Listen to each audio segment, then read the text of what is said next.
Oi pessoal, a planta hoje a ser trabalhada é conhecida no meio de nós. Ela chama amoreira, ou também amora preta, amora negra ou amora do campo. Mas essa amora não é uma amora que dá no cerrado, é uma amora muito cultivada em hortos ou hortas, até mesmo em jardins como ornamental e avenidas e ruas. Aqui em São Gotardo nós temos várias plantas distribuídas pela cidade. Não é muito recomendado plantar ela em áreas abertas, onde tem movimentação ou que passe carros, porque as suas folhas costumam sujar muito o terreno ao redor e também os seus frutos. Falando em frutos, são bem saborosos. Esses frutos podem ser feitos licores, podem ser feitos vinhos e também compotas e geleias. Inclusive na Turquia e na Grécia, que são muito cultivadas essa planta, ela é usada, seus frutos são usados para poder fazer bastante compotas e doces em geral. Ela é origem asiática, foi trazida ao Brasil pela imigração japonesa.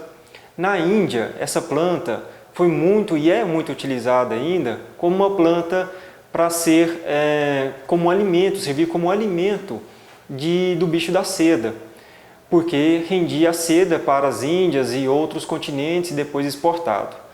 Essa árvore da amoreira, ela tem aproximadamente aí de 4 até 12 metros de altura. Isso vai depender se está sendo podada ou não. Essa planta ela é bastante aclimatada em toda a região do mundo, inclusive na Ásia, onde que foi sua primeira descoberta, na Europa, na África e na América do Norte e na América do Sul. No Brasil, ela é uma planta bem cultivada. Então, para ser usada de forma medicinal, nós temos que tomar alguns cuidados. Um cuidado especial é que o maior teor de componentes ativos da planta vai ser no período de novembro, dezembro, janeiro e fevereiro. Nos outros períodos, pode ser feita a colheita para poder fazer o chá, do tipo infusão, que nós vamos apresentar aqui hoje. Porém, não é recomendado fazer de uso medicinal. Se você busca somente saborear o chá, pode ser consumido o ano todo e colheita dessa planta pode ser realizada o ano todo. Se for de forma medicinal, somente nesses meses citados. Repetindo então, novembro, dezembro, janeiro e fevereiro, preferencialmente no período da manhã. Então nós temos aqui, são as folhas, né? A folha da amoreira.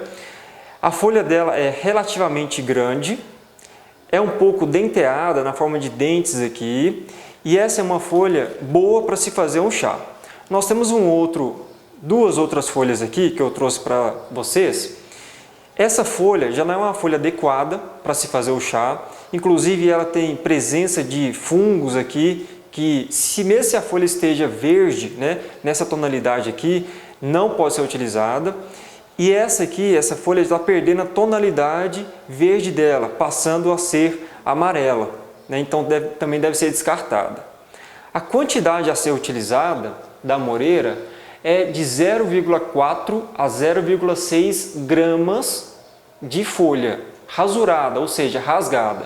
Se você tiver também a folha da amoreira seca, pode ser utilizada essa mesma quantidade. Na verdade, a folha seca ela é utilizada 0,4 gramas, ou seja, 400 miligramas. Se a folha for verde, fresca, ela deve ser usada 0,6 gramas, ou seja, 600 miligramas. Mas em média, nós utilizamos ela no dia a dia, colhendo, né, de forma fresca, de forma in natura, para se fazer o chá. Então, nós vamos utilizar, se você não tiver uma balança aí na sua casa, pode utilizar uma palma da mão semi-aberta, que nós vamos falar aqui hoje, para se fazer o processo de infusão. Se você tiver a planta seca, posso utilizar uma colher de chá rasa, não muito cheia, uma quantidade de 150 ml. O da palma da mão é para meio litro, que nós vamos fazer aqui. Então vamos lá para o preparo? Então, nós já colhemos um galho da amoreira, né? As folhas estão bem vistosas e prontas para serem feitos os procedimentos do chá, do tipo infusão. Então nós vamos aqui tirar algumas folhas dessa amoreira. Posteriormente a tirar essas folhas da amoreira, nós temos que lavar ela, né, de forma bem suave mesmo, na parte anterior da folha e na parte posterior da folha. Não é necessário passar bucha, né, usar sabão, somente água corrente mesmo. Depois disso, deve-se deixar um pouquinho escorrer, né? Pode-se deixar aí numa peneira para deixar escorrer o excesso de água. Sempre que possível, rasurar, ou seja, né? Depois de lavar essa folha, nós devemos então rasgar ela, né? Para que possa entrar em maior contato essa folha com o nosso líquido, que é o solvente, a água, né? Para fazer a extração dos componentes aqui. E depois eu vou ferver essa água, né, deixar ela entrar no ponto de fervura, para assim que ela entrar no ponto de fervura, verter, ou seja, colocar essa água em outro recipiente onde já esteja a planta, para poder deixar por um certo tempo, né? Nós podemos deixar entre 5 a 10 minutos, nesse caso aqui, como a folha não é tão sensível, nós podemos deixar 10 minutos em repouso abafado em uma panela de inox, né? Sempre lembrando que o alumínio não é recomendável. Somente o aço inoxidável ou até mesmo o vidro. Depois disso, nós podemos então coar esse chá que já está pronto depois dos 10 minutos e servir para os seus convidados ou até mesmo para você. O recomendado é que se possa fazer o uso de 2 a 3 vezes ao dia na forma medicinal. Falando em forma medicinal, essa planta ela tem várias indicações tradicionais, né? Uma das indicações tradicionais é que ela pode ser utilizada sim para o climatério, para aquelas pessoas, as mulheres que têm aqueles calorões, né, os calores aí dos sintomas da menopausa. Ela é um fitoestrogênio suave, ou seja, vai fazer uma reposição hormonal de modo bem suave no organismo, né, e de modo tradicional tem essa indicação também, mas foi confirmado cientificamente. Outros modos tradicionais é o uso na cavidade bucal, né, como antisséptico, anti-inflamatório, para amigdalite, né, algumas irritações de garganta, pode ser utilizado também na pele, de modo tradicional, mas de modo científico a gente recomenda realmente o uso na reposição de estrógeno, na reposição estrogênica para a reposição na menopausa. Então, essa planta pode ser utilizada dessa forma, de modo de chá todos os dias, e lembrando que o uso dela deve ser no máximo 12 horas. Então deve ser tomado no período de 12 horas, conservado em geladeira. E não deixar a planta junto com o líquido que foi extraído, foi feito o chá da infusão. Deve-se sempre tirar a planta, coar ela, para que se possa então deixar em outro recipiente.